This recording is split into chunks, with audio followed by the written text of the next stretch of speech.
the ocean begins to breathe differently. Slower, deeper, almost as if recalling a name no longer spoken. Tonight, we begin there. At such a shore, the sand beneath us is cool, dusted with fragments of old shells and faint tracings left by tides that have wandered farther than any of us ever will. A hush blankets everything. The tide, that whispered of a vanished throne. It is said that there are shorelines where time does not behave as it should. Places where the sea does not simply arrive and recede, but remembers. And on certain nights, when the moon hangs low and pale as a forgotten candle, the ocean begins to breathe differently. Slower, deeper, almost as if recalling a name no longer spoken. Tonight, we begin there. At such a shore, the sand beneath us is cool, dusted with fragments of old shells and faint tracings left by tides that have wandered farther than any of us ever will. A hush blankets everything. The kind of hush that feels deliberate, as though the world itself is lowering its voice. And beyond this quiet, the sea spreads outward like a shimmering veil, its surface soft, trembling with threads of moonlight. For a moment, we simply listen. There is a rhythm here, a pulse beneath the waves, a whisper folded into the moving blue. Some believe it is only the sea speaking to itself, but others say it is the echo of a kingdom that once breathed beneath these tides. And so, with slow steps and a softened heart, we begin a gentle descent into memory.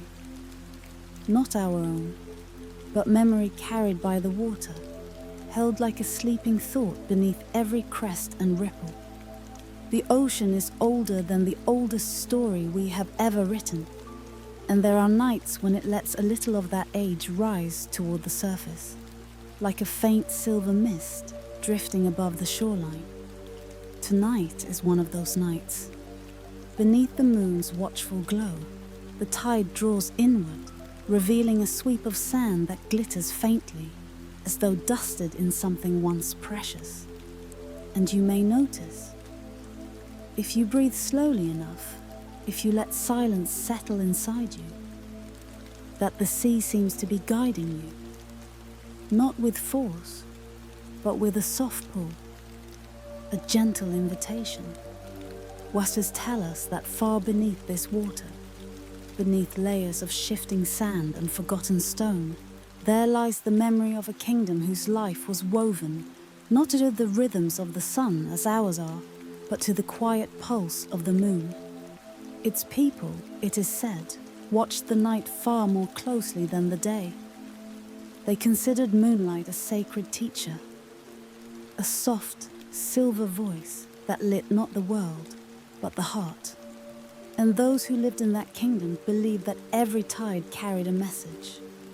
The old mariners, wanderers who crossed seas, guided by intuition more than stars, wrote in tattered journals about a place where harbors shone like polished silver, where the waves rolled in slow ceremonial patterns, and where temples carved from living coral spiraled upward like frozen ocean currents. These travelers spoke of drifting lanterns made from delicate shells, glowing with the faint light of plankton captured from the luminous shallows. But always, their stories ended the same way, with absence, with disappearance, with a soft, perplexed silence, as if the kingdom was never meant to remain long in the realm of waking memory. Beneath the hush of the night, the waves shift again, not with force, but with the gentler suggestion of a hidden breath. Listen long enough, and it almost sounds like a voice carried in the water's slow retreat.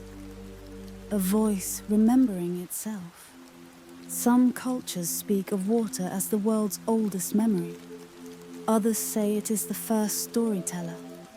And here, at this moonlit edge, such ideas feel less like legend and more like possibility. Imagine, if you will, a civilization attuned to these subtle tides. A people who believed the sea could speak, who listened not for words, but for currents. In their rituals, it is said they placed offerings made of woven seagrass and luminous stones into shallow tide pools, allowing the moon to draw its reflection across the water. They believed the moon's light carried messages meant only for the patient, only for those who had surrendered the noise of the world. Their temples, carved from coral shaped by centuries of underwater wind, spiraled inward rather than upward. It is believed this represented the path of understanding, not reaching toward distant heavens, but descending gently into one's own depths. Scholars who study myths have long marveled at how consistently these stories describe the same structures. Coral towers, glowing faintly blue, halls filled with water that never spilled, and chambers where the tide moved in perfect rhythm with the stars. No definitive ruins of such places have ever been found. No stones, no carvings, no remnants of a throne. And yet, there are rumors, faint anomalies, uneven rises in the seafloor where nothing should be, curious patterns in the sand revealed only during the lowest tides of certain rare lunar cycles. To stand by this shore is to feel, perhaps, that something once stood here, just beyond the reach of sound, just beyond the grasp of memory. As the waves stretch forward again, a soft glow flickers beneath the surface. Perhaps it is merely the reflection of starlight, or perhaps it is something older, something that once lit the pathways of this vanished realm. Many nights, divers have reported strange luminescence deep beneath the currents. Not the usual glimmer of marine life, but patterns, shapes, spirals of light moving as though tracing forgotten designs. Some believe this glow is the last pulse of a kingdom that never fully died, but rather drifted so deeply into the ocean's quiet that only the most delicate fragments remain. Fragments that surface briefly, like dreams rising during the moments before waking. It is in this soft space between tides and memory that the stories deepen. There are tales of an ancient dynasty that did not speak through language as we understand it. Their communication, legend says, was a quiet dance of water. A tilt of the head, a shift of the current, the subtle pressure of a tide brushing against stone.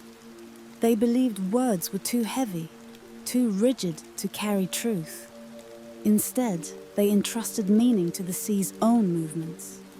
One myth describes a queen whose coronation was marked not by the placing of a crown, but by the sea rising to embrace her feet, pulling gently, as though acknowledging her presence. Her throne, according to these tales, was set not on land, but on a submerged platform where she could listen to the messages moving through the water. Another story speaks of a night when the moon brightened unexpectedly, a phenomenon noted by ancient sky watchers. It is said that on that night, the kingdom's greatest temple hummed with a low, resonant sound as though the coral itself was singing. And then, silence. A silence so common, so complete, that even the waves seemed to pause. Some believe this was the moment the kingdom vanished. Others say it was merely when the world above forgot how to see it. For the ocean is full of places that exist only when the moon chooses to reveal them. Shoals appear and disappear. Reefs rise for a breath, then fall away again. The sea does not hold still. It does not preserve memory as stone does. It folds it gently, like cloth being tucked away. Perhaps this kingdom followed the same rhythm. As we stand again on the quiet shore, the tide brushing our feet like a whisper, this thought lingers. Maybe the kingdom did not vanish in the way we imagine. Maybe it simply let go of the noise of the world and allowed itself to drift into a deeper silence. Perhaps its throne still exists, suspended somewhere within the ocean's breath, resting in a chamber where moonlight still gathers in silver pools. And maybe on nights like this, when the moon watches closely and the air is thin with silence, the kingdom exhales, just enough for a fragment of its story to rise to the surface. A soft reminder, a ripple of memory, a whisper carried through tide and time. The waves recede once more. The sand glimmers. The night deepens. And we are left with a gentle uncertainty. The kind that does not ask for answers. The kind that soothes rather than stirs. For perhaps it was never meant to be found. Perhaps its beauty lies in the way it drives, just beyond reach, where memory fades, where wonder begins. And as sleep draws near, you might feel it. A faint, ancient rhythm lingering in the quiet spaces of your mind, like a tide whispering of a vanished throne still out there, folded softly into the breath of the sea. The scrolls that softened in the salt wind, that there is an island the maps no longer name, a quiet stone in the vastness of the sea, drifting in the outer memory of the world. Sailors who pass near it claim the horizon bends differently there, as if the sky leans down to listen, as if time itself softens its breath. On this island, in a corner the tides seldom reach, there stands a shrine made of pale, weather-worn rock. Its pillars lean like old monks bowed in eternal prayer, its carvings blurred by centuries of salt-kissed wind. Only the faintest traces remain. Spirals, lines, and gentle wave patterns etched into the stone, as though the sea had tried to write its own script upon the world. A solitary traveler arrives at dusk. Their footprints press lightly into the sand, vanishing almost as soon as they are made, washed smooth by the evening wind. The traveler pauses before the shrine, watching as the last gold of the sun pools in the cracks of the rock like liquid memory. Some believe the shrine once held scrolls, fragile sheets of parchment inscribed with symbols that curled and flowed like breaking waves. And though no scroll survives, though the sea reclaimed them long ago, something of their presence lingers. It hums in the stones. It shivers in the drifting salt. It gathers like a faint pulse beneath the soil, waiting for the one who listens with more than ears. Tonight, the traveler listens. Whispers tell us that ages ago, a monastic order lived upon this forgotten island. They were not many, only a scattered fellowship of keepers and dreamers who believed the ocean was the oldest storyteller in existence. The monks built their dwellings from coral-bleached stone and roofed them with woven grasses that sang softly whenever the wind passed through. They slept in narrow chambers carved into the cliffs, overlooking the waves, so that each night the tide would lull them into dreams of wide currents and drifting stars. Their purpose was quiet, their rituals even quieter. They guarded a lineage of tales said to come from beneath the ocean floor, from a realm where memory flowed like water, where knowledge was never still, and where truth shimmered like shifting moonlight. In those forgotten days, novices would rise at dawn, and walk barefoot into the shallows. They carried blank sheets of fragile parchment, thin as breath. They would lower them into the sea, letting the salt soak gently into the fibers until the parchment seemed almost alive, translucent and trembling. The elders taught that the sea itself wrote upon these sheets, not with ink, not with visible marks, but with subtle pressure, with the echo of distant storms, with the memory of drowned kingdoms, with the soft imprint of things too ancient for human tongues. It is said, murmured the elders, that the tide speaks in ways we cannot read, but can only feel. The novices would bring the damp sheets into the shrine at the edge of the island and lay them upon obsidian slabs warmed by sunlight. As the parchment dried, faint lines would appear, curves and spirals and symbols shaped like waves caught mid-motion. Some claimed they could decipher these marks. Others insisted they were nothing more than accidents of salt. But the monks believed a deeper truth, that the scrolls were meant to be ephemeral, that their meaning existed only in the moment between wet and dry, between sea and sun, between the breath of the novice and the breath of the world.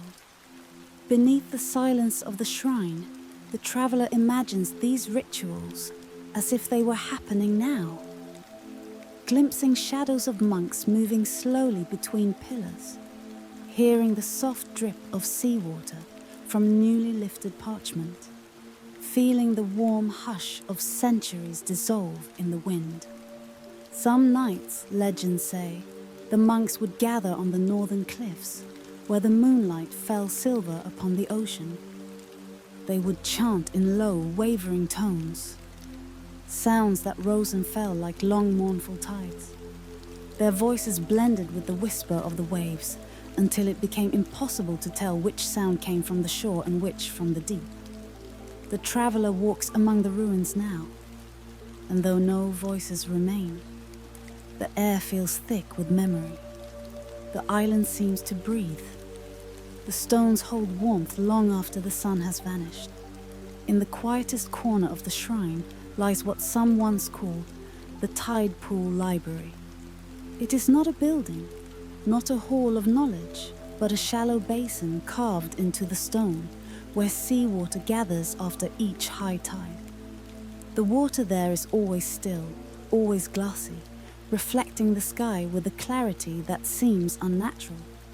Local fishermen in distant ages believed that during the right alignment of moon and tide, the pool revealed fleeting images, spiral-shaped patterns glowing faintly beneath the surface, like words trying to form themselves before slipping back into silence. Some travelers claimed to see whole lines of script rippling like silver threads.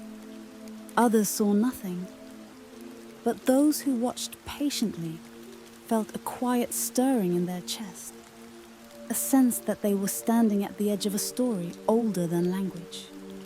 The traveler kneels beside the pool now. The wind has softened to a sigh. Sand shifts slowly beneath their weight. If one looks closely, closer than comfort allows, a faint glimmer appears beneath the water, as if a single memory is floating upward from the deep. Perhaps it is nothing. Perhaps it is everything. It is here, among the remnants of the Tide Pool Library, that the traveler feels the heart of the island. A truth gentle as the sea's breath. A truth the monks once knew. Knowledge, like water, is not meant to be held too tightly. The monks believed that the ocean-born script was never intended to survive the centuries. It was knowledge meant to dissolve, to fade, to return to the sea as quietly as it came. Each scroll, after it was read, or felt, or simply contemplated, was carried back to the shore and given to the tide. The words blurred, the lines softened, The parchment melted into foam and sand as though it had never existed. Some listeners might find this as sorrowful, but the elders taught otherwise. Some wisdom, they said, is like breath. It is sacred because it vanishes. The traveler reflects on this as dusk deepens into a velvet blue. The waves glow faintly in the moonlight, catching threads of silver where the wind brushes their surface. The island seems suspended between waking and dreaming, between presence and absence. Perhaps the monks understood that truth lies not in the permanence of the word, but in the silence that holds it. That some stories exist only to be heard once, like distant thunder, or like a name whispered in a dream and forgotten upon waking. In the darkening quiet, the traveler senses the presence of those long-gone keepers. Not as ghosts, but as echoes of devotion woven gently into the stone. One can almost imagine a novice lifting a fragile scroll still damp with seawater, watching lines shimmer across its surface, knowing they will vanish by dawn, and in that vanishing, finding peace. Night settles fully over the island without a name. The shrine stands in shadow, its softened stones glowing faintly beneath a sky scattered with stars. The traveler sits upon a low step, listening as the tide comes in. The waves reach farther now, touching the base of the shrine as if greeting an old friend. Far out in the dark water, a quiet shimmer appears. An illusion of light, perhaps nothing more than moonlit foam, yet it feels like a gesture. A gentle reminder that the stories of the monks still ripple faintly through the ocean's memory. The traveler closes their eyes. Somewhere in the deep, knowledge drifts without need of parchment. Somewhere beneath the waves, words form and unform in endless rhythms older than breath. Perhaps it was never meant for human hands to hold. Perhaps these scrolls existed only to teach the world the beauty of impermanence. The wind softens. Sand shifts around the traveler's feet. The shrine seems to exhale. It is said that some wisdom does not vanish when it fades. It transforms. It becomes part of the silence, waiting for those who wander with open hearts. And so the traveler remains seated, and as the tide reaches gently for the shore bowl, letting the hush of waves wash over the last of the day. No conclusion comes. No revelation rises. Only a soft, timeless truth. That some stories are meant to dissolve like salt, leaving behind nothing but a whisper beneath the moonlit wind. And in that whisper, something sacred endures. Where memory fades, the island holds its breath. Not lost, only waiting. The star lanterns above the drowned gate. That on certain nights, when the world grows quiet enough for the tides to speak in their soft, ancient language, the sky above the old coastline brightens with a strange kind of light. Not the fierce glow of the sun, nor the cold shimmer of ordinary stars, but a lantern-like radiance, gentle, trembling, as though each distant flame were held in a trembling hand. Some call them the star lanterns, flickering memories hung in the heavens. Others say they are the watchful eyes of those who once lived by the sea, who still linger in the darkened vault of the sky, refusing to be forgotten. Tonight, we begin beneath that shimmering canopy. The world around us is muted. The hush of waves brushing a forgotten shore. The slow pulse of tide water as it moves through channels, carved long before the first recorded stories. Sand drifts like pale smoke across the coastline, reshaping itself with every breath of wind. A crescent moon hangs low, marked by the soft mist of distant clouds. And the lantern stars, dozens of them, perhaps hundreds, sway like suspended embers above the water. Here, on this quiet edge of the world, the journey begins. Beneath the starlight, a shape rises from the tide. A curved shadow, barely visible beneath the gentle rolling waves. At first, it seems a trick of the mind. Ripples of moonlight, perhaps, or the hint of a reef. But as we watch, a line becomes clear. Stone, weathered, lingering. Somewhere below the darkening surface rests an ancient gate.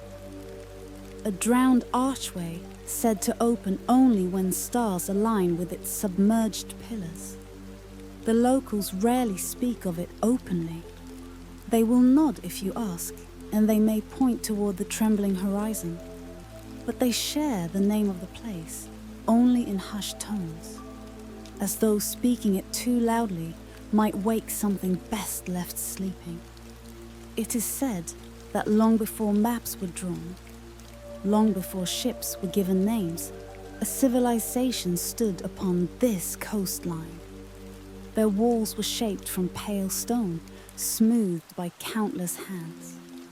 Their towers rose like wind-carved cliffs, and their nights were filled with ceremony. No one knows who they were, their language, their lineage, their fall. Time has swallowed their memory whole, leaving only scattered clues. A stone arch drowned in the rising waters, a few fragments of pottery etched with spirals, and stories carried like driftwood from one generation to the next. And always there were the star lanterns. Some believe those strange celestial lights mark a path, a road across the heavens, tracing the journeys of ancient navigators. Others whisper that they are souls suspended above the world, waiting for the gate beneath the sea to awaken once more. But such stories are soft and old, and the sea keeps its secrets well. We walk slowly along the coastline, our footsteps muffled by sand. The wind is little more than a sigh. Each moment settles around us like silk, encouraging us to move softly, to listen more than speak. Whispers tell us that the people of the drowned gate were watchers of the sky. Their elders believed the heavens were a living map, one that revealed itself only to those willing to wait through the long moonlit hours.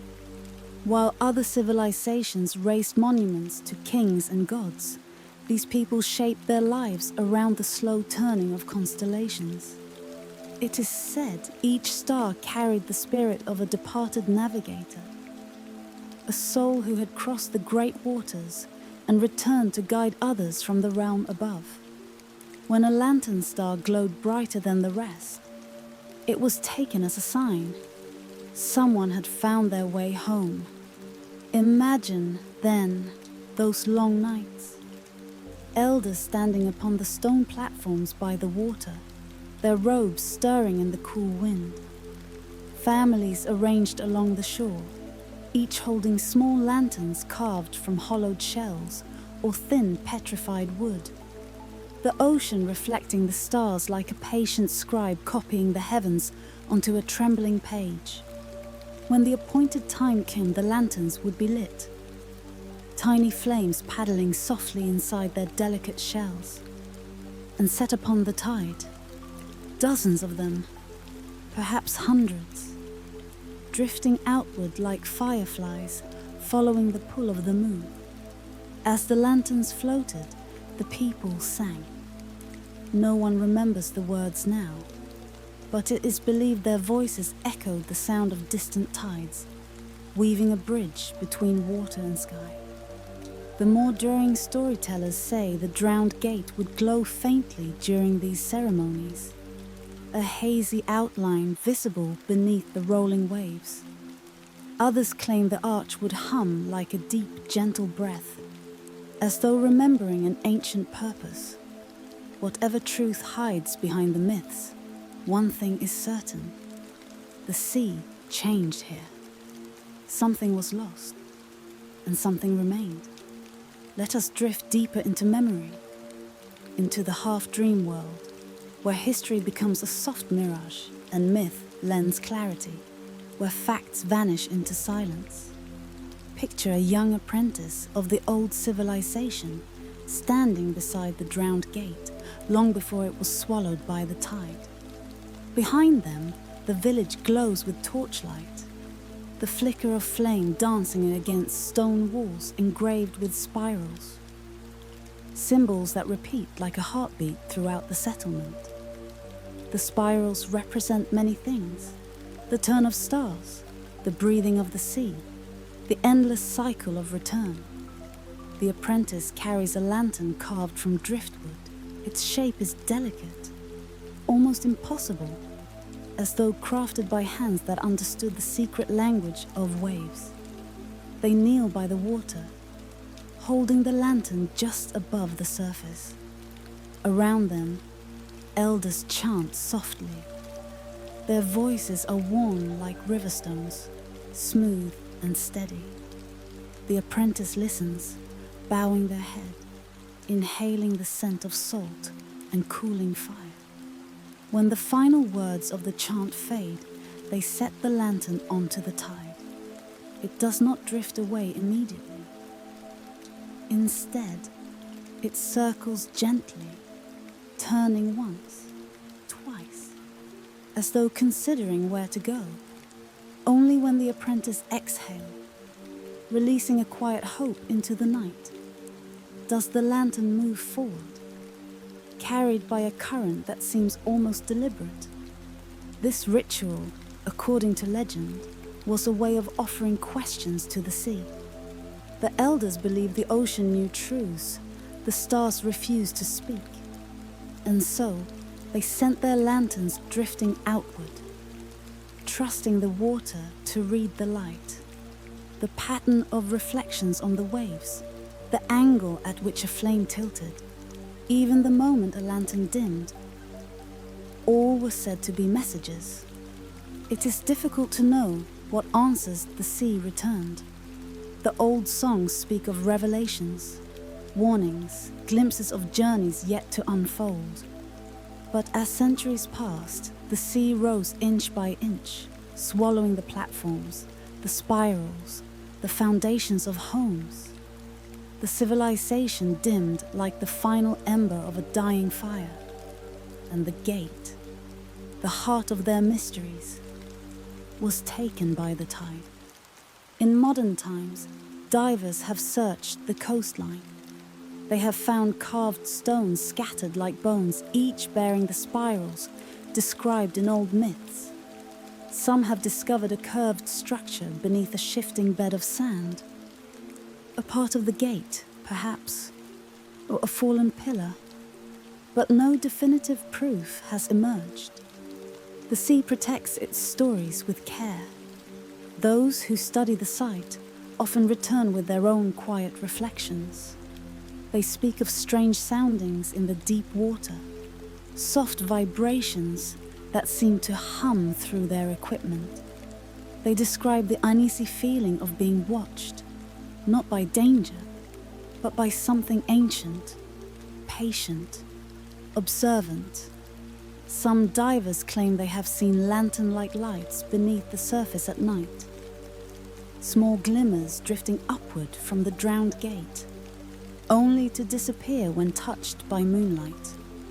Perhaps it is bioluminescence. Perhaps it is the sway of light through currents.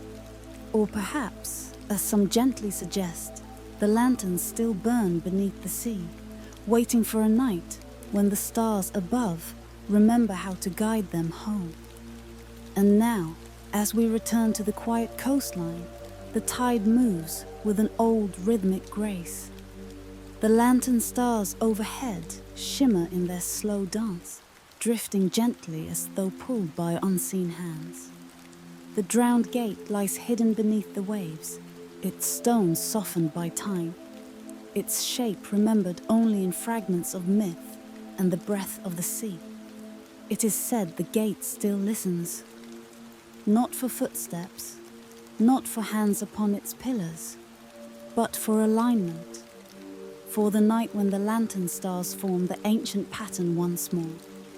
When that day comes, perhaps the water will withdraw only for a moment, revealing the archway in full, allowing a glimpse of whatever waits beyond. Or perhaps nothing will happen at all. Some voices only echo when we are ready to listen. Some mysteries remain folded in the dark, patient as tides, gentle as sleep. Tonight, as the waves rise and fall like the slow breathing of the earth, the gate rests beneath the surface, dreaming, waiting, remembering, and above it, the lantern stars flicker softly, holding their silent vigil in the sky. Perhaps it was never meant to be found. Perhaps it is enough simply to know that somewhere beneath the waves, a forgotten gate still waits for the night when the stars remember its name.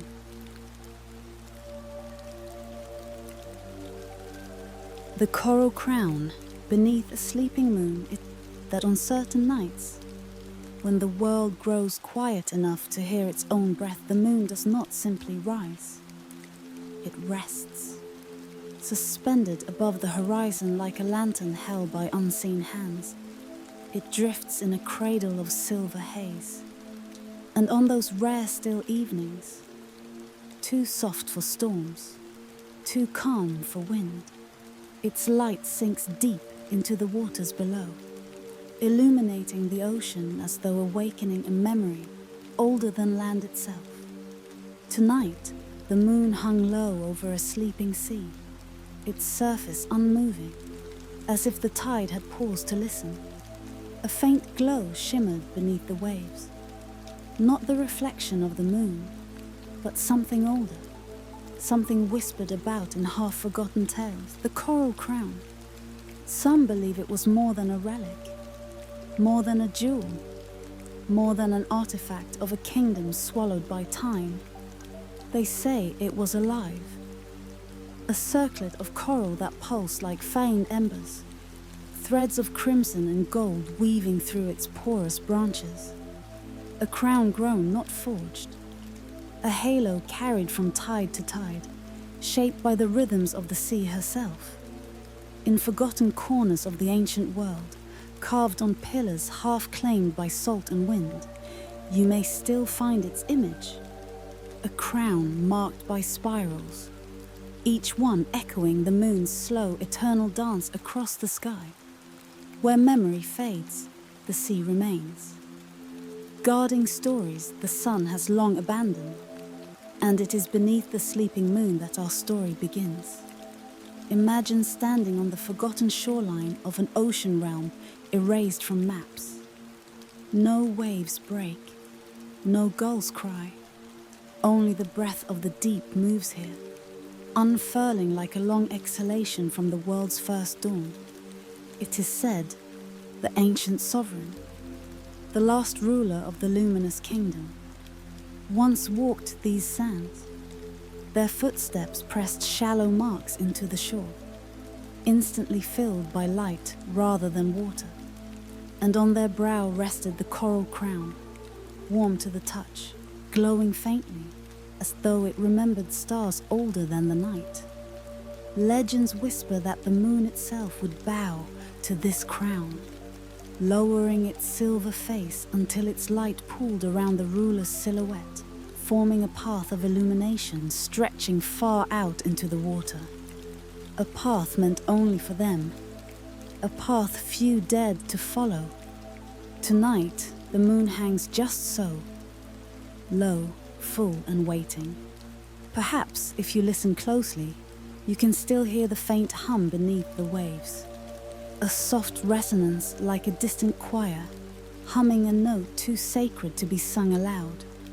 Long before deserts spread and forests shifted, the ocean kingdom thrived in the embrace of currents glowing with bioluminescent life. Its people lived in harmony with both moon and tide, believing that starlight descended through water the way dreams descend into sleep. Gently, silently, truthfully. Their sovereign, known only in inscriptions as the Tide-bearer, was not a ruler in the way we understand monarchs. They did not command armies or carve borders. Their authority flowed from the coral crown itself, which symbolized balance, the quiet vow between sea and sky. Whispers tell us that the crown grew alongside its bearer. When the ruler laughed, tiny coral polyps opened like blooming flowers. When the ruler grieved, the glow dimmed, soft as dying embers. And when the ruler walked through the ceremonial waters, the crown left trails of light behind, illuminating paths for all who followed. But legends often hold their breath before reaching the part they fear. It is said that on the final night of the kingdom's memory, the moon did not rise and not behind cloud, not beyond horizon. It simply stayed asleep. The people gathered along the shore, the night stretching dark and weightless.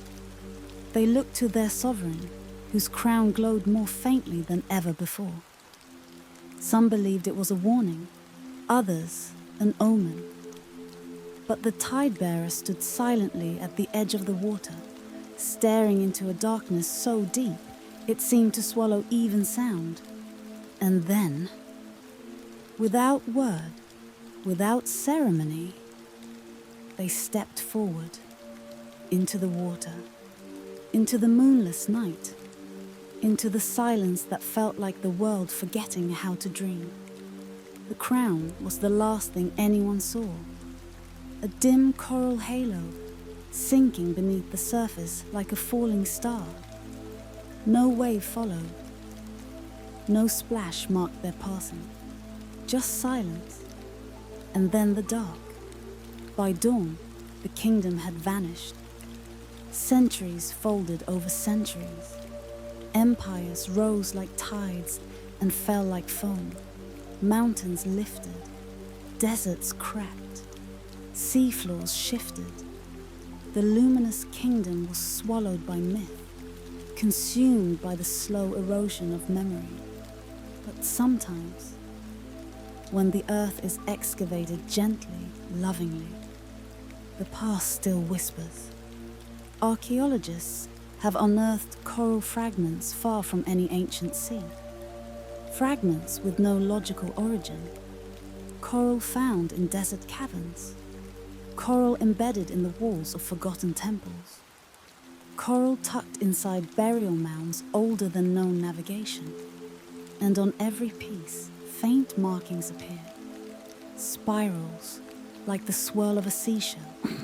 Crescent shapes reminiscent of the moon in its quiet slumber. Tiny grooves where light once ran like blood through living coral. To those who study only stone and carbon, the fragments are an oddity, a curiosity.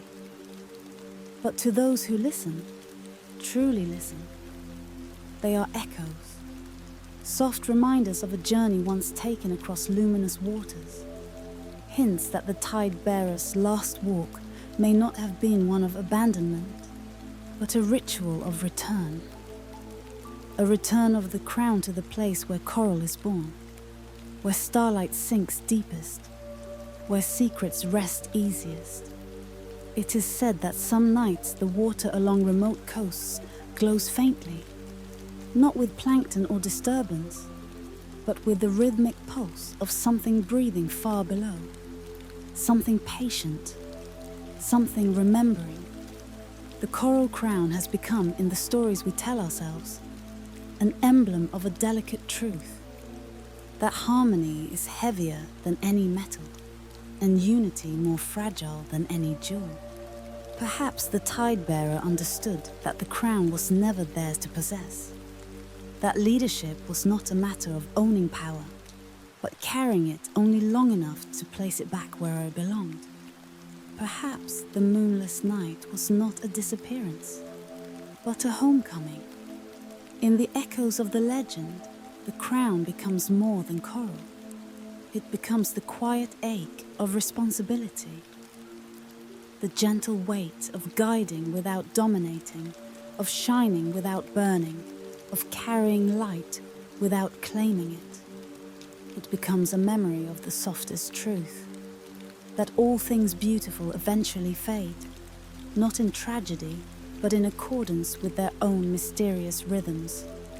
The moon sleeps, the sea forgets, the coral dims, and through these shifts, the world breathes. Some voices only echo when we are ready to listen, and so we return to the quiet shoreline beneath the sleeping moon.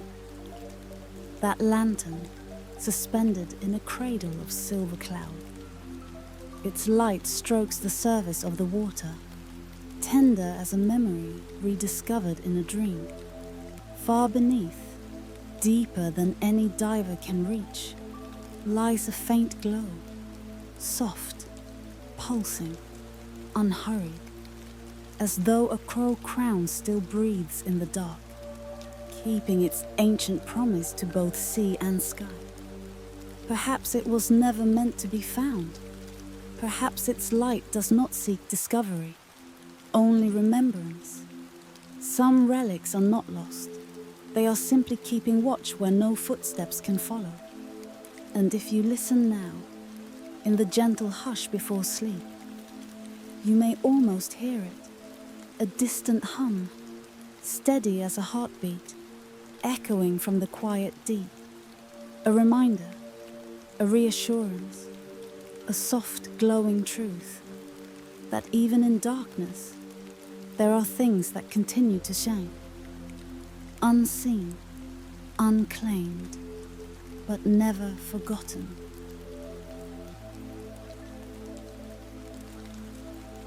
The mariners who followed the echo of tides, that if you stand at the edge of the world just before dusk, when the light thins to a pale trembling gold, you may hear a faint hum beneath the wind.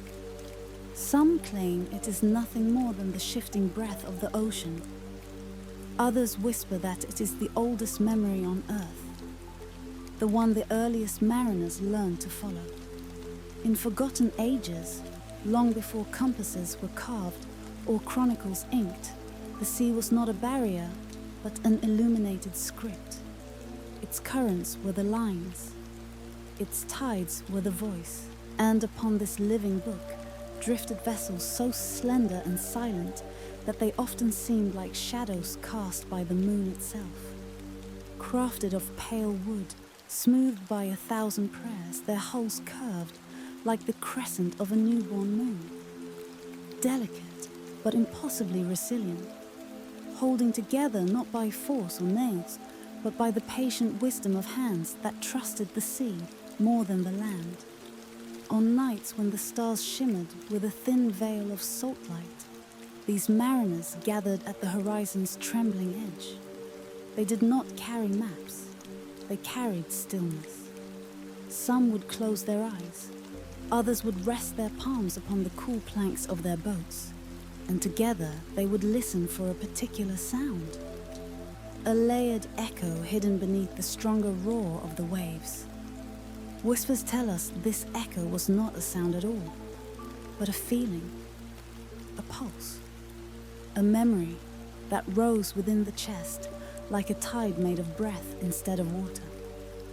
And when it stirred, they pushed away from the shore. Their departure was never hurried. Nothing about their world was hurried. It is said that their way of life unfolded like a candlelit ritual, each action softened by reverence. The sea was their temple, the sky their unrolled scroll, and time itself behaved differently in their presence. They believed the world moved in spirals, not straight lines. That knowledge circled back upon itself, returning in new forms, rediscovered but never fully possessed. On their voyages, the horizon was both guide and mystery. It shimmered like a thin boundary between this world and the next, a line that seemed to breathe. And in that soft boundary, the mariners felt the presence of ancestors. Not the ancestors remembered through lineage or name, but the deeper ones, the first wanderers who walked with tides instead of shadows, who knew the rhythm of water long before words found their shape. Some nights, mist lifted from the waves like incense smoke rising from an altar. It curled through the rigging, enfolding the boats in a hush so complete that the world felt suspended in a single breath. Within that breath, the mariners listened. For them, navigation was not a path of calculation, but of communion. They steered by subtle shifts. The vibration of a wave against the hull, the peculiar weight of moonlight on their shoulders, the murmur of distant currents brushing beneath the keel, as if speaking in a language the land had forgotten. Beneath the silence, they taught, there is always direction. When the moon was full, the sea became their scripture. Silver light braided itself through the crests of waves, forming a luminous pattern they believed was written for their eyes alone. These were the moon paths, faint lattices of light that drifted across the water, sometimes steady, sometimes trembling, but always alive. The mariners read them the way others might read the branching veins of a leaf. Some paths vanished quickly, as if swallowed by a deeper silence. Others stretched across miles, drawing the boats into regions where the night seemed to glow from within. There are quiet tales, rarely spoken, and only in moments when the fire burns low, that speak of nights when the moon path did not simply guide them, but answered them, shifting its shape in response to their breath or heartbeat, as though the sea itself recognized the presence of its listeners. Older chroniclers claim that these luminous trails were carved by celestial forces sliding across the sea, marking the hidden lines where worlds once met. Whether truth or metaphor, the mariners accepted them without question. For them, faith was simpler than explanation. If the sea offered a path, they followed it. If it withdrew into silence, they waited. Patience, they believed, was its own form of travel. Whispers tell us that those who listened most deeply, those who let the sea's echo enter their bones, eventually reached a place not found on any chart. A hidden archipelago, veiled by fog so soft it glowed like the dust of distant constellations. Its shores did not shine with the harsh brilliance of polished stone or treasure, but with something gentler, as though starlight had seeped into the sand over centuries of quiet falling. They called it the threshold of the ocean kingdom. Some described the islands as rising from the sea, like the ruins of an ancient celestial city. Pillars of pale rock stood half submerged in turquoise shallows, eroded into shapes that resembled broken spires, collapsed arches, or the ribs of long-forgotten temples. Each fragment glimmered faintly, not with the shine of metal, but with a glow that pulsed like a memory trying to surface. Others claimed the islands were alive, not in the sense of growth or movement, but in the way sacred places breathe. They said you could feel a heartbeat beneath the sand, slow and ancient. If you knelt and touched your ear to the ground, you would hear a low hum vibrating through the stone, resonant and patient, like a chorus of slumbering tides. The mariners did not build there. They did not claim or conquer or carve markers into the stone. They walked the shoreline in silence, knowing they were visitors to a realm that existed long before them. They believed the islands were a threshold, not a destination, but a doorway, a place where the boundary between the physical and the remembered blurred. where the sea's echo deepened into something almost, but never quite, audible. And then, as quietly as they arrived, they departed, leaving no sign they had ever touched the luminous shore. Perhaps it was never meant to be more than a visitation. In their world, wisdom did not come from doctrine or decree. It was something felt beneath the ribs, something that moved through the body in slow rhythmic pulses. The mariners taught that the sea placed knowledge within them the way the moon pulls tides. Gently, invisibly, irresistibly. They believed memory was not stored in the mind alone, but in the breath, in the bones, in the silent spaces behind the heart. When the sea whispered, it stirred these inner tides. A person could know a direction without understanding how they knew. They could sense a storm long before the sky darkened. They could hear the shift of a distant current as if it were a voice calling their name. Where memory fades, they would say, the tide will guide. To them, this was not magic. It was simply the way the world spoke, provided one knew how to listen. Knowledge was a current. Awareness was a kind of buoyancy. Silence was the doorway through which understanding drifted.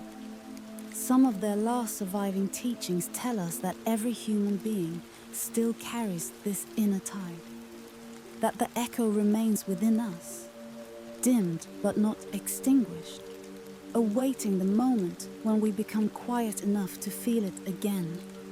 As the chapter closes, imagine the mariners upon the open sea, their crescent-shaped vessels drifting across a horizon washed in pale gold.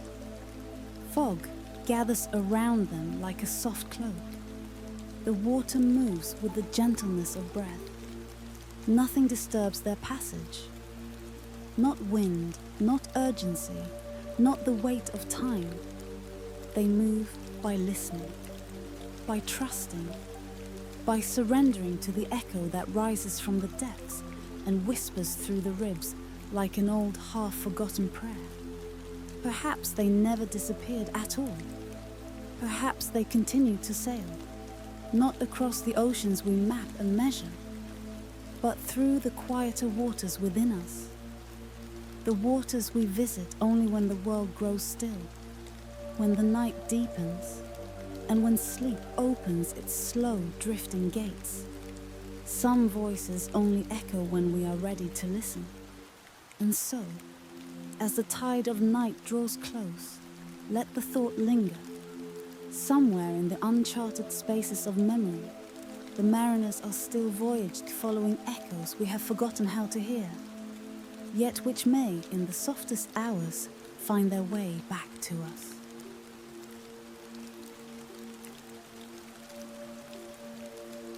The cavern where the sea dreamed in stone,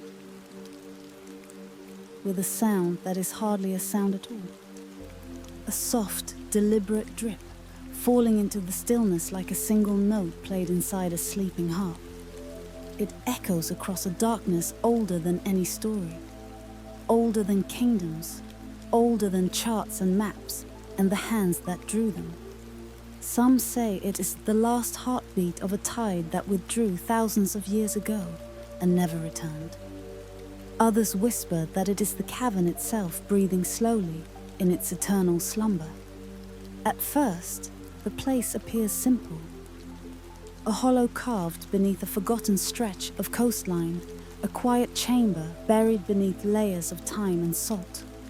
But as one steps into the dimness, past the narrow throat of rock that hides it from careless eyes, the truth unfolds with the gentleness of a tide coming to shore. The walls shimmer. Not brightly, not with the flash of gemstones or the gaudy excess of earthly treasure, but with the tender, wavering luminescence of minerals shaped by centuries of patient water. In the glow of a single torch, or even the pale blue hush of moonlight, the stone seems to ripple. Whole waves appear to rise and fall across the cavern face, as though the sea, in some ancient moment of longing, pressed its body against the rock and left its image there. A memory carved in silence. A dream caught at the instant of waking. It is said that long before the shore receded, before the cliffs split and folded inward, this cavern was open to the ocean. The tide swept through with the lazy certainty of breath, etching patterns that mirrored storms and seasons, etching stories the way time writes upon all things. And when the waters finally withdrew, the cavern did not forget. It kept the lines, the curves, the soft undulations like a manuscript scribed by the sea itself. Those who once lived along this coast, a people whose name dissolved into the mist of centuries, believed the cavern was sacred. They called it, in a tongue we can no longer pronounce, the Listening Hollow. Legends tell us they journeyed through forests and over ridges of stone to reach this quiet place of echoes. Here, they pressed their palms against the mineral waves, fingers spread wide, as though greeting an old friend. And they waited for the hum. For beneath the outer silence, hidden deeper than the ear could detect, the stone vibrated. Some claimed it pulsed like a distant drum. Others felt a long, slow rhythm, the underwater heartbeat of the world. There were those who knelt on the slick floor and swore the cavern spoke in murmurs, in phrases like the glide of a current across sand, whispers carried upward from chasms beneath the crust, messages borne by shifting minerals and the faintest tremble of unseen waters. Perhaps these were only imaginings, shaped by darkness and expectancy. Or perhaps the earth does have memories and offers them only to those who keep very, very still. Deep within the cavern, past the first shimmering wall and the narrow path that curls like a question into shadow, lie the spirals. Carved not by hand, for they are too vast, too evenly formed, their curves too perfect for chisel or blade. The spirals rise from floor to ceiling in gentle arcs. They coil like shells, like the turn of a wave as it collapses upon itself, like galaxies drawn inward in quiet celestial motion. Some believe these natural monuments mirror the tidal cycles of a vanished age. Others suggest they align with storms that once thundered across open seas, as though the cavern listened to lightning and wrote its echoes into stone. When light touches these spirals, a peculiar magic occurs. The minerals glow, not brightly, but with a faint bluish-green radiance like the breath of a deep ocean creature wandering just beneath the surface. It is a glow that awakens under moonlight, as though the spirals themselves are marked by the moon and respond only to her quiet call. In forgotten scrolls, the kind found in fragments, their ink blurred by dampness and centuries, there are hints of ceremonies conducted here. Small gatherings around stone braziers, the scent of burning herbs drifting up into the darkness, voices weaving chants that never rose above a whisper. The people believed that during the longest night of winter, when the moon was at its farthest point in the sky, the spirals aligned with some distant, unseen force, a solstice within stone. And during the warm season when storms gathered on the horizon, the same spirals caught tremors in the air and vibrated ever so slightly, as if calling out to a sea they could no longer touch. Some scholars, cautious and measured, attribute all of this to coincidence, to geological quirks and the artistry of erosion. But those who walk into the cavern alone, those who listen to the slow drip and let the stillness wrap around them like a cloak, often emerge with softer eyes and a different kind of certainty. They say there is something in here that recognizes presence, A slumbering consciousness woven through minerals and echoes, grown patient through the weight of uncounted centuries. Not alive in the way we understand life, but aware, listening, dreaming. There is a chamber deeper still, where the rock opens into a dome. The ceiling is lost in shadow, though occasionally a traveler will swear they saw faint star-like flecks twinkling where stalactites meet darkness. Here, the air feels thick, damp with a breath that is not our own. If one stands in the center, on the circle of smooth stone worn bare by ancient feet, the world seems to dim around the edges. Silence grows heavy, yet oddly comforting, as though the cavern is drawing closer to hear your thoughts. It was said that the earliest oracle of the Ocean Kingdom once stood upon this very circle. Not a person of power or grandeur, but a quiet figure who listened more than they spoke. According to the fragments of legend that remain, the oracle would touch their forehead to the ground and simply wait. Hours would pass, sometimes days, and when they finally rose, their eyes held something new. A reflection of deep waters and places unseen by mortal travelers. People claimed the oracle could predict tides, warn of storms, and sense subtle shifts in the mood of the sea. But more than anything, they were known for their silences. Those long, thoughtful pauses, as though listening to a voice just beneath the threshold of hearing. In time, the people disappeared. Whether by migration, by storm, or by slow fading, no one can say. The coastline changed. The sea drew back. The listening hollow was sealed by land and time, its entrance hidden beneath creeping vines and the steady fall of dust. Centuries drifted by like slow-moving clouds, and the cavern slipped into legend. Travelers spoke of it in hushed tones around campfires along the coast. Fishermen told their children that the sea still dreamed in stone beneath their feet. And sometimes, on nights when the moon hung low and the tide sighed against distant rocks, people claimed to feel a tremor. Not dangerous, not sharp, but gentle, like the turning of a sleeper shifting in dream. Perhaps the cavern truly sleeps. Perhaps within its spiraling walls, its moonlit minerals, and its slow, deliberate heartbeat, there lingers a memory of the ocean that shaped it. A memory that refuses to fade. For even now, if one enters with intention, if one walks softly and allows the quiet to settle into their bones, the cavern seems to stir. The waves frozen in stone appear to ripple just a breath more deeply. The spirals glow with a faint awareness, and the drip, that single note echoing through darkness, seems almost to answer unspoken questions. What did the sea dream in the long epochs before memory? What stories did it carry in its vast wandering tides? And why did it choose this hidden hollow to carve its thoughts in mineral and shadow?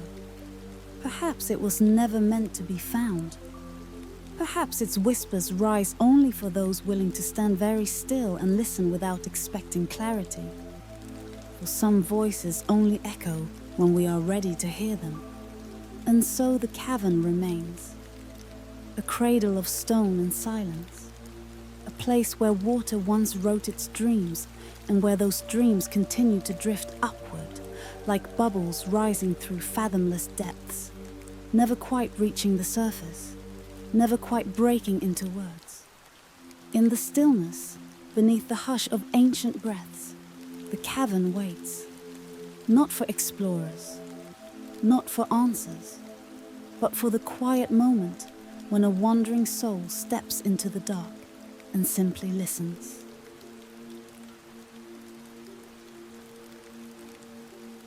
The map that melted, into the mist of dawn, that in the hush that comes just before first light, when the world holds its breath between darkness and awakening, a fragile map once appeared on the stone steps of an abandoned ocean shrine. No one saw who laid it there. No footprints marked the sand. No lantern flickered in the shadows. Only the faintest glimmer of dawn touched its surface. A soft, pearled shimmer, like the final memory of a dream dissolving in daylight. The map was woven on a material so delicate that a single exhale could scatter it. Some believed it were pressed from the wings of pale sea moths. Others whispered that it had been taken from the inner bark of a tree that grows only where tides sleep. When held up to the morning sky, it became almost invisible, its threads glowing faintly like the veins of a leaf. And yet, if one leaned close enough, gently, reverently, the faint outlines of waterways emerged. Waterways that did not match any known sea. Waterways that curled like forgotten thoughts, looping and drifting, weaving into spirals that hinted at cities swallowed by centuries. And it was said, in the tone of those who speak only in half memories, that these lines could shift whenever touched by the first mist of dawn, as if what the map remembered was not land or ocean, but the way a kingdom once felt.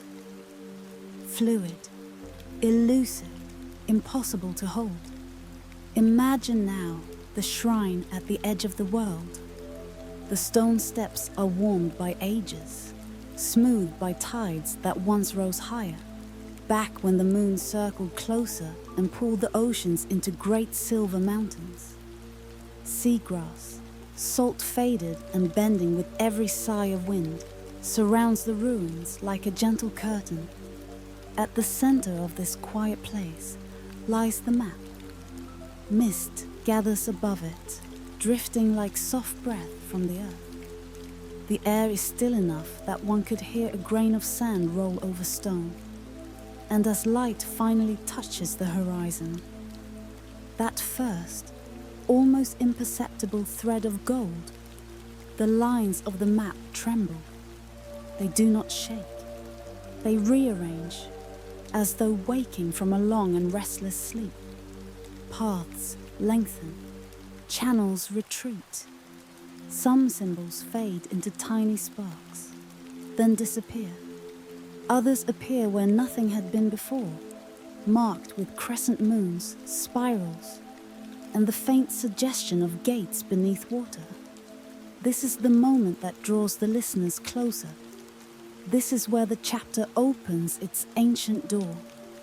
Whispers tell us that the Ocean Kingdom, the one said to be depicted here, never existed on any stable land. It was a drifting realm, a place whose foundations were built upon the movements of tides, the rhythms of stars, and the breath of long-forgotten gods. Some said its towers rose at night and fell at dawn, like sand sculptures given life for only a few hours. Others claimed the kingdom traveled, not on the sea, but through it, shifting across unseen depths where no human could follow. And yet, people tried. For centuries, the map passed from hand to hand. Sailors, scholars, monks, mystics, all came forward with trembling hope. One carried the map rolled inside hollowed bamboo. Others wrapped it in silk so it would not crumble. A few dared to hold it unprotected, believing that truth should not be sheltered from air or light. Each dawn, the map changed. Each dawn, they set out again. Their journeys became a kind of pilgrimage. Not to one place, but to the idea of a place just barely possible. If you listen closely, you may still hear the soft echo of their footsteps along the shore, their boats slipping quietly into the water, the gentle creak of oars dipping beneath mist. Some returned claiming they had found nothing but endless sea. Others spoke differently. One sailor, whose name has dissolved from all records except one half-burned scroll, said he saw silhouettes rising from the fog at the edge of dawn.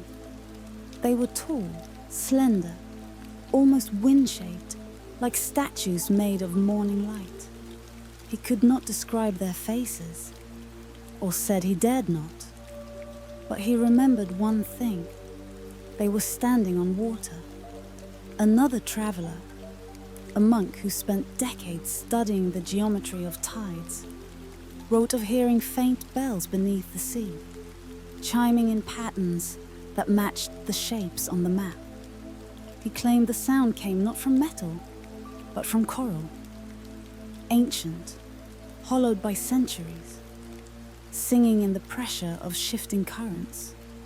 When he returned, he placed the map on his monastery's floor and knelt for 3 days, refusing to speak. On the 4th day, he whispered only, "Truth is not a fixed shore. It is a tide that must be felt." And then he dissolved into silence. Some scholars believe the map was never a document at all. They suggested it was a memory. Perhaps the collective memory of a civilization that never wished to be found. Memory, after all, is fluid. It grows and reshapes itself under new light, just as the lines of the map shifted under dawn mist. Perhaps the ocean kingdom did not drift on water, but on recollection itself. Perhaps it lived in the minds of those who needed it, like a sanctuary of hope that appeared only when sought with sincerity. Or perhaps it was a warning, drawn by those who wished the knowledge to fade, leaving behind only enough to tease the curious but never enough to satisfy them. There are stories of those who gazed at the map too long. They say the lines began to ripple, bending like soft light through water. The rivers seemed to move. Mountains softened into dunes. Gates opened into spirals that led not outward, but inward, toward the observer's own memories. One storyteller, known only as the Lantern Keeper, claimed that the map once showed him his childhood home submerged under glowing blue water, as though belonging to a different world. He said the map did not guide him to a kingdom, but to the forgotten corners of his own mind, to places he had sealed away, thinking them unimportant. Beneath the silence, he once said, the map listens. It reveals what we have hidden from ourselves. The journeys inspired by the map became increasingly dreamlike. Some travelers claim the ocean's surface grew thicker as they followed its shifting routes, softening into something like translucent silk.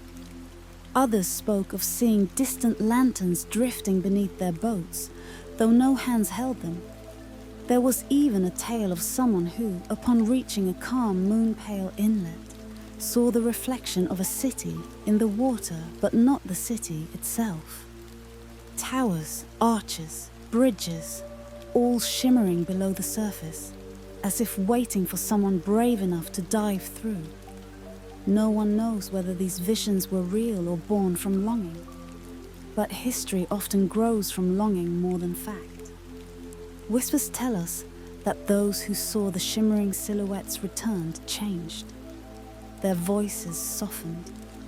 Their eyes carried a faraway quiet, like someone listening to a song heard only once, but remembered forever. They spoke less about what they found, and more about what they felt. An overwhelming gentleness, a sense of being seen by something ancient and ocean deep. Every version of the map contained certain symbols, no matter how the routes shifted. A crescent moon marking a place that always moved, a spiral carved into shallow waters, a gate beneath stylized waves, a cluster of stars mirrored in a dark pool, a single circle at the map's center, empty, silent, untouched. Some said the circle represented the heart of the ocean kingdom. Others believed it symbolized the unknowable, the kind of truth that cannot be drawn. A poet once wrote that the empty circle was the most honest part of the map, for within emptiness, possibility breathes. As we drift toward the end of this tale, imagine once more the map lying on the shrine's stone steps. Dawn is rising again. The mist thickens, curling like soft smoke over its surface. The lines shift one final time, slowly, gracefully, like dancers bowing before disappearing into curtains of fog. No one knows where the map rests now. Some say it crumbled back into dust. Others say it was taken by the tide, drawn gently into the sea, carried toward whatever kingdom it once dreamed of. But perhaps, just perhaps, the map still exists, not on paper or silk, but as a quiet space in the mind, a place where certainty loosens, where the boundaries of what we know soften into possibility. It invites us not to search for a location, but to listen, to breathe, to let wonder drift through us like morning mist. For truth, some believe, is not a fixed shape. It is a vapor that moves with the dawn, a shimmering that appears only when the mind is gentle enough to see. And perhaps the ocean kingdom, that drifting realm of memory and light, was never meant to be reached by ships or charts at all. Perhaps it reveals itself only in moments like this, when the world is quiet, when our thoughts slow like ripples in a still pool, when we allow ourselves to drift beyond certainty and into something softer, older, more mysterious. Some voices only echo when we are ready to listen. And so the chapter closes, like mist drawing back into the sea, not with an answer, but with a gentle unknowing, a soft place where dreams gather, a doorway left open, a kingdom that comes to those who drift.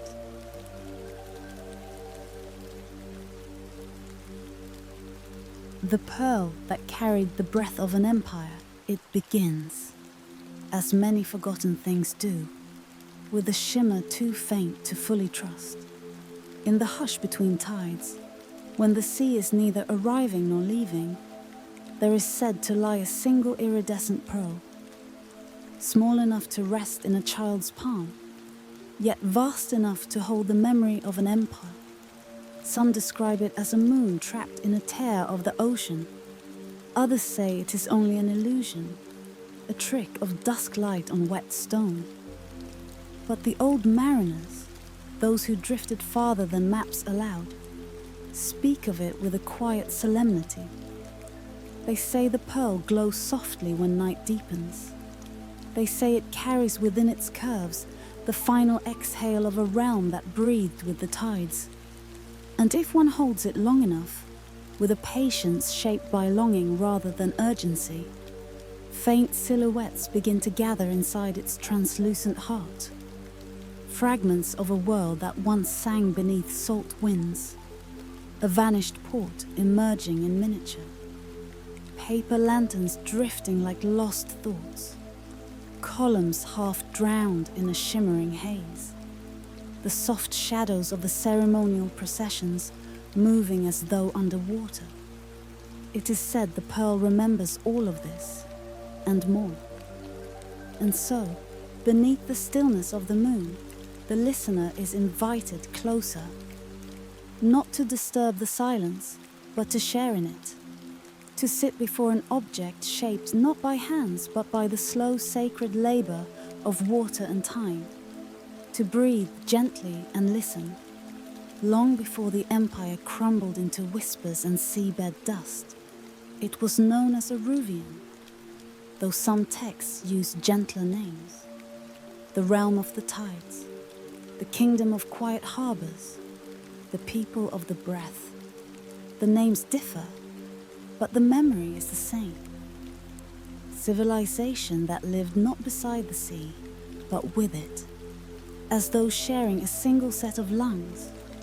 They believed each life, from fisherman to priest, contributed one breath to the ocean. A lifetime was not measured in years, but in the rhythm of inhaling and exhaling alongside the tide. With every rising wave, the empire felt renewed. With every ebb, it whispered gratitude. It is said the first breath given to the sea formed a spiral, a sacred symbol carved into every wharf and shrine, etched into clay tablets, woven into sails, painted onto the foreheads of newborns with ash and salt water. Wherever Aruvian builders laid stone, a spiral waited, curved, patient, unbroken, and at the center of every spiral, always, the belief that life returns to life and that memory too has time. Whispers tell us that the pearl did not form in an ordinary creature. It grew within a mollusk found only in a single inlet, hidden between black cliffs smooth as obsidian. The inlet opened only during certain moon cycles, nights when the sky hung heavy with silver, when even the wind spoke softly. The mollusk fed on moonlit tides alone, filtering not water but light itself. The priests called it the lumen shell, a living vessel of celestial nourishment.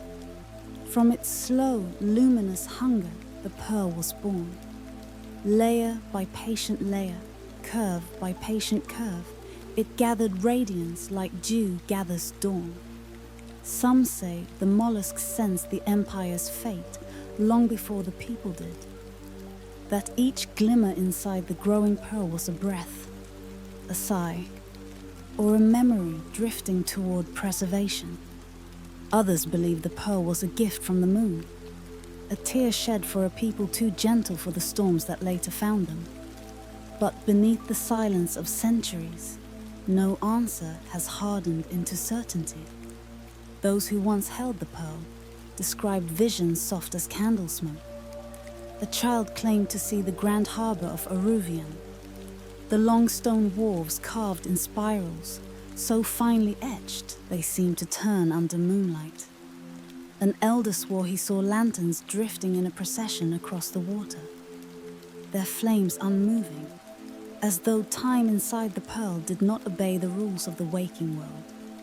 A priest recounted the silhouettes of dancers gliding through fog, feet silent on marble polished by generations of devotion. And one traveler spoke of hearing something, a murmur perhaps, a collective breath, as if an entire empire exhaled at the edge of sleep.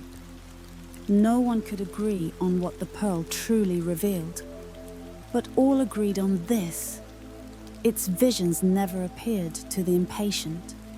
It opened only to the gentle, the quiet, the listening. Let us, for a moment, step into the memory the pearl protects. Let us walk the wharves carved with spirals, each one telling the story of how the sea shaped them, how tides whispered their way into stone. The wharves were wide, open to sky and sun, lined with pillars draped in woven sea silk. Every evening, when the last light touched the horizon, the pillars shimmered like distant constellations. Children traced the spirals with wet fingertips, believing the shapes contained ancient lullabies. Beyond the wharves rose the hall of echoing waves, the empire's temple. Its roof was curved, resembling the crest of a rising wave. Inside, the priests chanted in rhythms that matched the sea. Long, rolling syllables, followed by soft falling breaths. To visitors, these chants felt like prayer. To the Aruvians, they were simply conversation with the water. Each word, each note, each inhalation was part of an unbroken exchange between land and tide. It is said the priests could sense shifts in the ocean's mood, a tremor beneath distant depths, a soft pull dragging energies toward shore, a quieting that foretold change. Whether this is truth or reverent exaggeration, no one can say. But the spirals carved on temple doors suggest an understanding deeper than practicality, an intimacy with nature that modern hands rarely remember. In Aruvian belief, when a person died, their final exhale drifted out to sea, carried by the wind until the ocean accepted it. This was not an ending, but a homecoming. The Empire's chronicles describe breath not as air, but as memory made light enough to travel. Every breath given to the sea enriched it, softened it, colored it with human warmth. Some believe the sea held more memory than water, and that waves were shaped not by wind, but by the accumulated sighs of countless souls. And so, the pearl, born of the moonlit tides, fed by celestial glow, came to symbolize the entire realm's breath. Not a relic, but a vessel of collective remembrance, a luminous spiral in object form, a world compressed into a single point of light.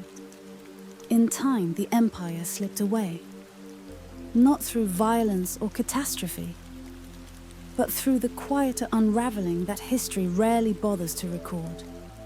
The harbors grew still. The chants faded into wind. Spirals softened under centuries of drifting sand, their edges blurred like dreams upon waking. Some say the sea reclaimed them gently, as one collects a beloved object left in the rain. Others believe the people simply followed the tide out one night, breathing their final gratitude into the horizon before stepping beyond the reach of memory. All that remains, if one believes the old stories, is the pearl. A single shimmering sphere cradled by time, a vessel for visions, a keeper of breaths. It rests now in a place no map seeks, waiting not for discovery, but for resonance. Not for hands, but for stillness. Perhaps it was never meant to be found. Perhaps it opens only when the world grows quiet enough to listen. Or perhaps, as some storytellers whisper, the Empire's breath still lingers inside it, warm and patient, waiting for someone gentle enough to hear the faint echo of a civilization that once spoke in tides and if in the softness of night. As you drift towards sleep, you imagine a small iridescent glow forming in the corner of your mind. Do not be alarmed. It may simply be the pearl remembering itself, or the ocean releasing a sigh carried across centuries, or the quiet voice of a forgotten empire, breathing again through you. Where memory fades, light lingers, and where light lingers, the past continues to exhale, slowly, softly, endlessly.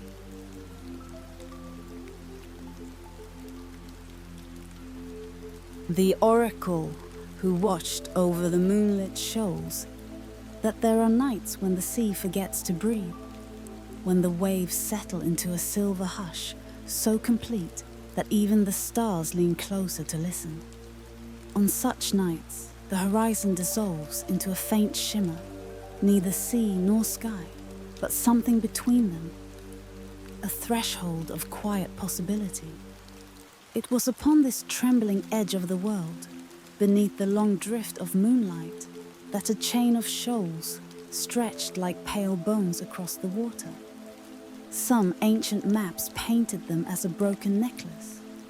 Others did not mark them at all, as if the land itself wished to keep a secret. Yet travelers whispered that on the quietest of tides, when the night grew thin, one could see a faint lantern glow rising from the farthest shoal.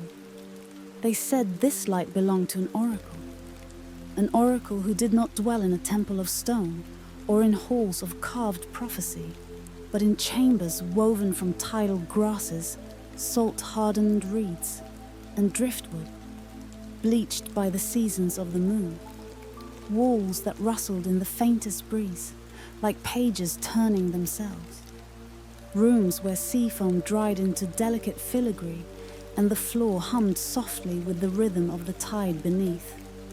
Some believed she had lived there since memory first learned to walk. Others claimed she was not a being at all, but the softened voice of the ocean, gathered around a shape that resembled a person only from afar. And others still insisted that she would appear only to those who approached the shoals with quiet hearts. For she did not reveal fortunes or answer questions of gold or conquest. She offered something gentler, understanding, not of the world, but of one's place within its endless breathing. The story begins, as many do, under a silver-washed sky where the moon pressed her cool palm against the world. A traveller, unnamed and unremarkable, is said to have stood at the cliffside overlooking the restless water. He held no lantern, carried no scroll, and spoke no prayer. Yet something in the silence beneath the moonlight called to him, a faint thread woven around his thoughts, urging him toward the water. Vespers tell us that the sea at this hour grew strangely still, parting just enough to reveal the long chain of shoals. They gleamed like quiet stepping stones spread across the ocean, and at the farthest point, barely visible, a dim glow flickered. Not bright, but persistent, as though a candle sheltered by ancient hands. Some say that whoever sees this glow is already halfway within a dream. Others say the shoals rise only for those who need them.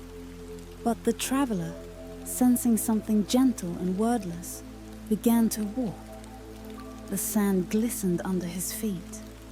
Each step sent a ripple into the moonlit water, soft as breath. No wind pressed at his back. No gull cried overhead. Only the rhythmic hush of distant waves carried him forward, as if guiding him across time as much as space. And it is said that with each shoal he crossed, the world behind him faded. The cliffs, the forests, even the memory of the road he once traveled. Not lost, but softened, like an idea you once held tightly, slowly opening its hand. Those who claimed to have reached the oracle's dwelling described it not as a building, but as a living whisper, a shelter woven from reeds and grasses that shone pale under the moon, as though dipped in silver. The strands moved gently, even without wind, swaying in a rhythm not quite their own. Some believed they echoed the oracle's breath. Others thought they imitated the sea's ancient lullaby. Inside, the air was cool, threaded with the scent of salt and the faint sweetness of dried kelp. The walls shimmered with tiny shells that clung like constellations, as if the stars themselves had brushed too close and scattered across the woven surfaces. Nothing within the chamber was sharp. No corners, no edges. Everything curved, softened by time and tide. Even the light seemed to bend, moving with the hush of unseen waves. Here the oracle waited, not upon a throne, nor atop a sacred stone, but near the floor where the woven grasses formed a cradle-like hollow. Some said her presence felt like moonlight touching the skin. Others described it as standing beside a memory you forgot you cherished. Though no voice spoke aloud, understanding settled gently upon those who entered, like a feather drifting to rest on still water. According to the stories carried from coast to coast, the oracle did not speak in the words of mortals. She offered symbols instead, Small, quiet objects that held tales older than language. A drifting feather, a silent seashell, a stone warmed by moonlight.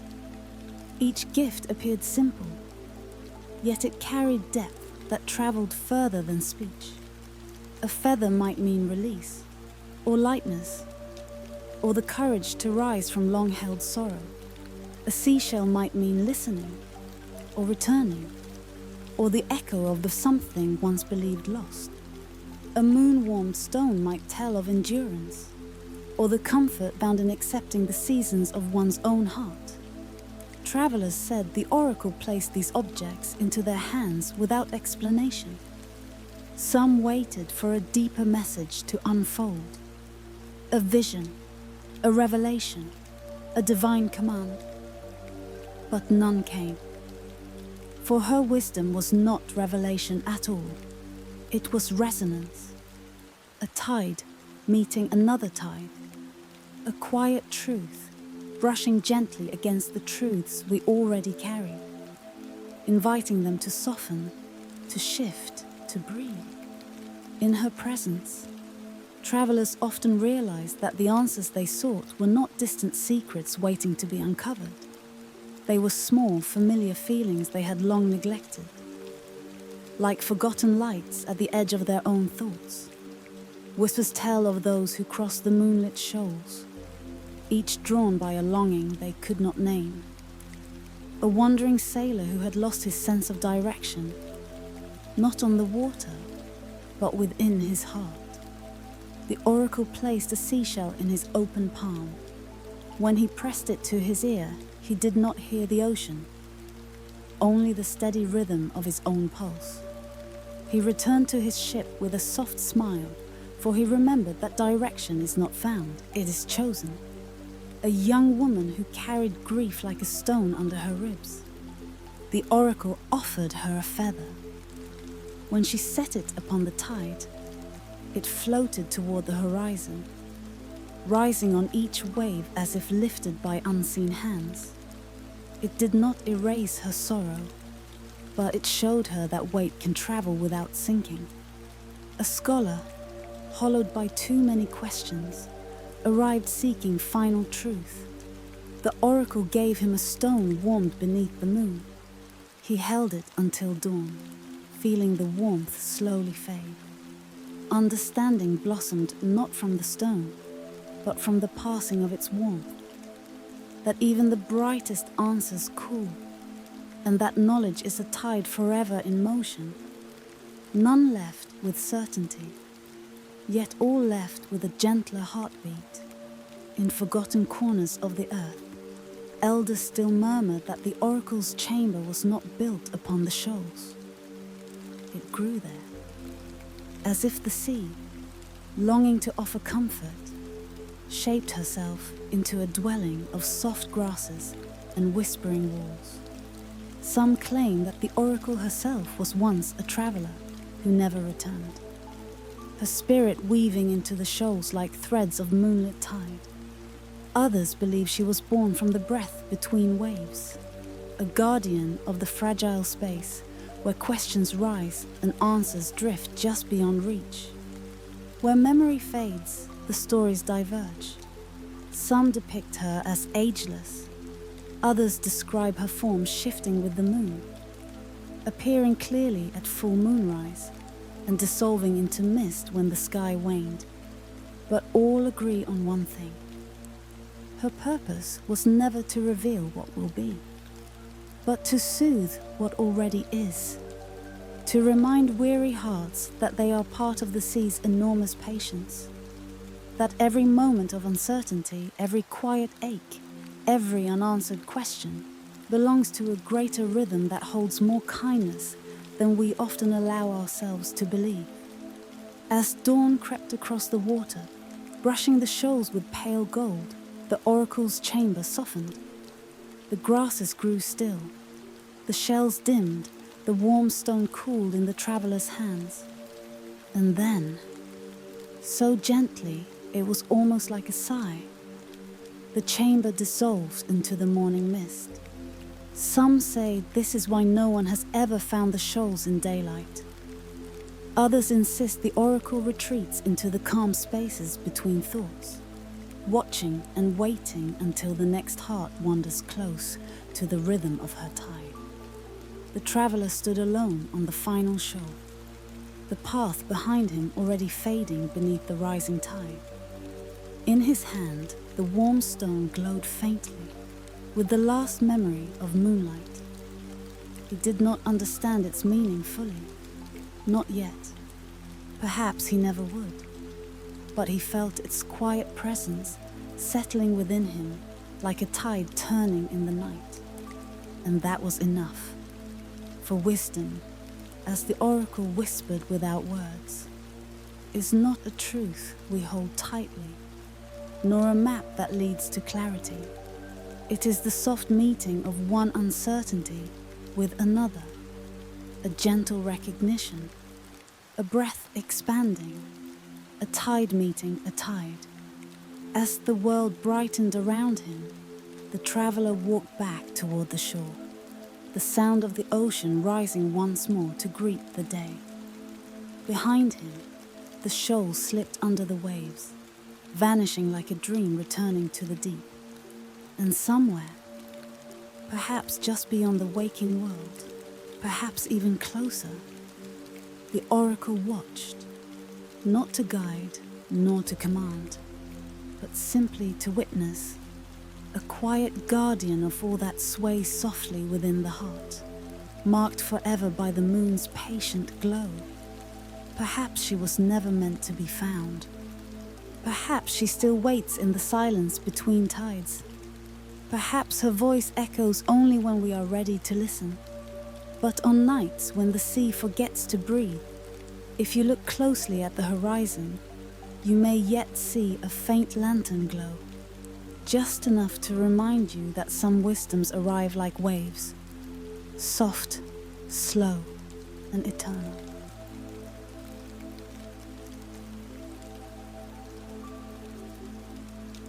The bells that rang beneath the blue horizon, that when evening leans toward its final breath and the last shimmer of sunlight drifts into the waiting hands of the sea, something stirs far below the surface, soft, trembling, and older than any coastline.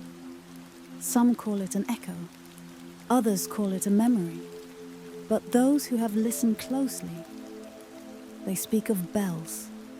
Bells that sing without touch, bells that breathe without wind, bells that rise through water like slow-moving moonbeams, rising through an endless blue. And so our journey begins there, in that vast quiet, where the world folds gently into dusk, in forgotten corners of maritime maps, those edges where cartographers once whispered more than they wrote. There lies a slender stretch of ocean marked only with a faded symbol, a tiny circle, a wavering line, and a single word, now nearly erased by time. Some believe it once read Equora, the sea beyond knowing. Others think it was simply a warning, a reminder that not all waters welcome witnesses. But for those who have drifted there at twilight, a different truth emerges. Imagine a horizon blurred by the soft gold of day's last light. The sea lies flat as glass, its surface glowing like the inside of a lantern. The air carries no wind, no cry of birds, no pulse of distant storms.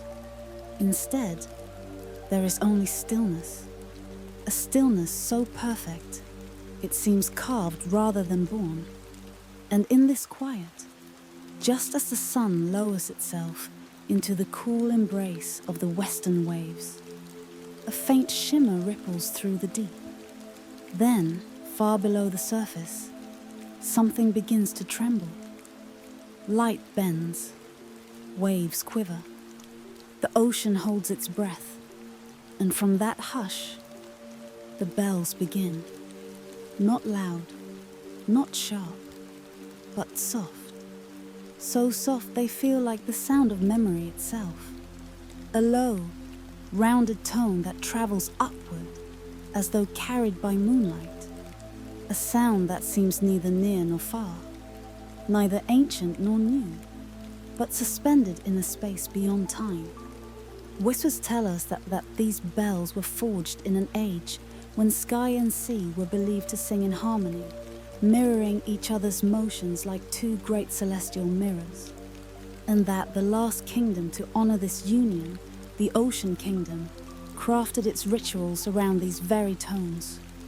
Whether this is truth or myth, no one can say with certainty. But still, on nights when the world grows gentle, the bells return. Long ago, so long that only fragments remain in drifting scrolls and salt-stained stones, the Ocean Kingdom stood where the horizon meets eternity. Its temples were built not on land, but upon floating terraces that rose and fell with the breathing tides. Its council chambers echoed with the slow rhythm of rolling waves. Its sacred halls opened directly to the sea, allowing moonlight to slip inside like a silver guest wandering through carved archways. And at the heart of every structure, hanging between pillars shaped like rippling currents, were the bells, forged from metals that no modern forge can fully understand.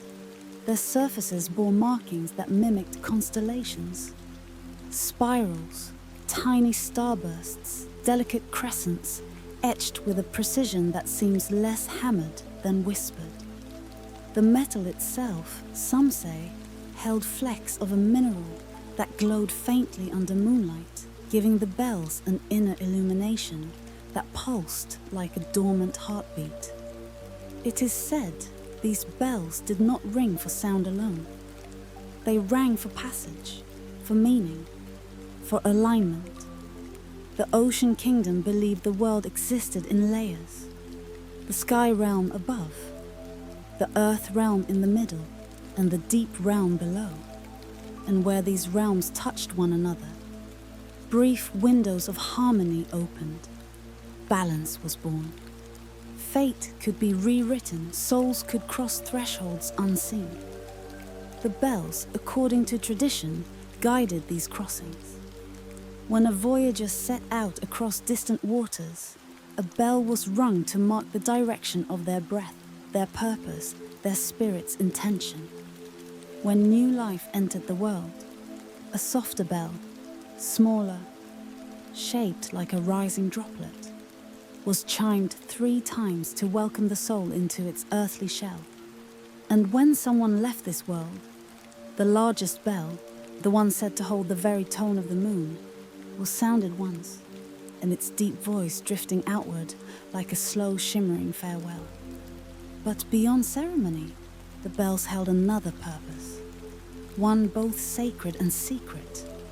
They were said to mirror the celestial harmonies that bind the sky to the sea. Scholars of that time believed the oceans were not silent, but filled with ancient chords, drifting in long waves that could only be heard when certain stars reached their highest arc. And so, the bells were tuned not by blade or heat, but by the alignment of constellations. Some tones awakened only when the moon swelled to its fullest shape. Some only when dawn barely touched the horizon. Some only when storms gathered at the edges of the world. This tuning, this delicate balancing of metal and starlight, became the Ocean Kingdom's most revered ritual. To hear the bells was to hear the hidden architecture of the universe. To understand them was to understand the breath of the world. Today, the kingdom rests far beneath the waves, its terraces broken, its halls swallowed by drifting silt, its pillars sleeping in blue twilight. No explorer has found its ruins, though many have sought them. No sonar has traced their shape. No camera has illuminated their sacred halls. And yet, divers have returned from the depths with stories that blur the line between truth and dream. Some speak of a faint trembling through the water, like a heartbeat carried through a seashell. Some describe a subtle vibration in the bones, as though the sea itself were humming. A few, in hushed tones, say they have heard something unmistakable, a low, rounded note drifting through the deep, too clear to be imagination, too gentle to be machine. One diver, her hands still shaking when she surfaced, said the sound felt as though it knew she was there, as if it brushed lightly against her mind. But when she descended again, the sound had vanished into an ocean of silence. These reports are rare, sporadic, unverifiable, and yet they persist. Some believe the bells remain, buried but not broken, resting in caverns carved long before human memory. Others say the bells are gone, but their tones linger in the fabric of the sea itself, woven into currents and tides like threads of forgotten song. A few whisper a more fragile truth, that the bells were never physical at all, that they were spiritual instruments, echoes created by the kingdom's collective rituals, sustained by faith rather than metal, and that when the last believer vanished, the bells sank not into water, but into memory. But even memories can ring when the world grows quiet enough, where echoes become continuity. As the chapter folds into its final light, imagine again that golden horizon, the moment when day dissolves, when shadows lengthen softly, when everything becomes touched by a hush older than language. This is the hour when the veil between realms grows thin, when the bells, if they wish to be heard, rise through the blue with patience. Perhaps they ring for us still, not as warnings, not as lament, but as reminders. Reminders that nothing sacred truly disappears, that civilizations sink, but their breath remains, that silence does not end a story. Silence merely carries it into deeper waters. Some believe the bells ring to guide lost souls across the unseen thresholds of night. Others believe they ring to keep balance between worlds, yet undiscovered. And a few, listening closely beneath their own drifting thoughts, believe the bell ring simply to remind us that we are part of something vast, far vaster than the maps we draw, far older than the stories we keep. And so, as the final light dims, let the sound linger. Let it hum softly in the quiet spaces of your mind, like a hand resting gently on ancient stone, like a moonbeam reaching across dark waves. Let it remind you of the ocean kingdom, the rituals of sound, the halls that once shimmered with starlit breath. Perhaps these bells were never meant to be found. Perhaps their purpose was always to remain just beyond certainty, ringing not for the eyes, but for the heart, not for the ears, but for the spaces between thought and sleep. And as you drift toward that threshold now, where waking softens, and memory folds into dreams, and the sea becomes a cradle of blue quiet, listen, beneath the silence, where memory fades, where echoes shimmer just out of reach. Some voices only echo when we are ready to listen, and tonight, the bells are waiting.